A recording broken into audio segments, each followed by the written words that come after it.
Frontalier avec le Niger où se tient le sommet historique, les populations de la cité de Yendabili placent beaucoup d'espoir en ce processus entamé depuis septembre dernier.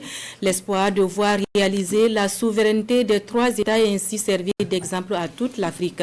Sur les appréciations des populations de la ville de Fada, le reportage de Haruna Kabouré et Joël Tenambiga.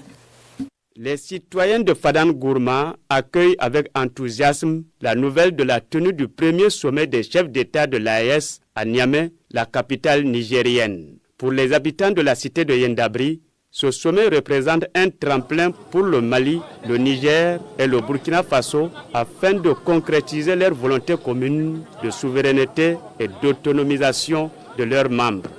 Se mettre ensemble dans la recherche de la souveraineté de leurs États, qu'ils puissent se retrouver et se tenir main dans la main, c'est une chose positive. Ce sommet doit être apprécié par tous les Africains parce que ça n'appartient pas seulement qu'au Burkina, au Niger, au Mali, ça appartient carrément à toute l'Afrique parce que c'est l'indépendance réelle que nous devons vivre maintenant et ce sont ces décisions-là, je pense, qui seront décidées là-bas. Ça va les aider à se concerter, prendre des mesures, voir comment ils vont développer les pays de l'AES. Ce que ces 3 présidents sont en train de faire, vraiment ça mène l'Afrique vers le développement et ça nous permet de parvenir à la décolonisation totale.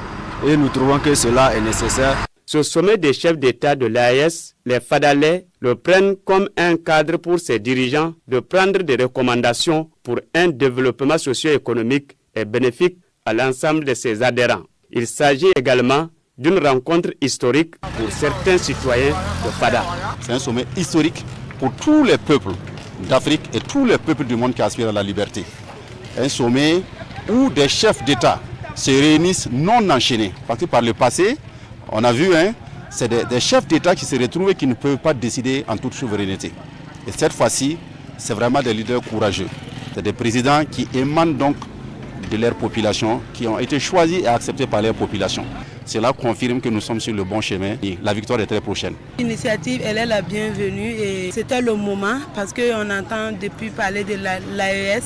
Et je pense que c'est le début de la concrétisation. Cette rencontre, en tout cas, selon moi, va permettre de vraiment créer les bases, en tout cas. Nous, en tout cas, on entendait, mais chaque chef d'État était à son niveau et on parlait d'AES. Mais maintenant qu'ils se réunissent, en tout cas, je pense que c'est vraiment bien. L'Afrique a besoin de ça. L'union fait la force. Et je pense qu'avec le sommet, nous devons nous mettre ensemble, premièrement, pour construire l'Afrique et pour que la paix revienne en Afrique. Les citoyens de la région de l'Est espèrent que les décisions qui seront prises renforceront davantage la sécurité, la libre circulation des biens et des personnes au sein des États membres de l'AES.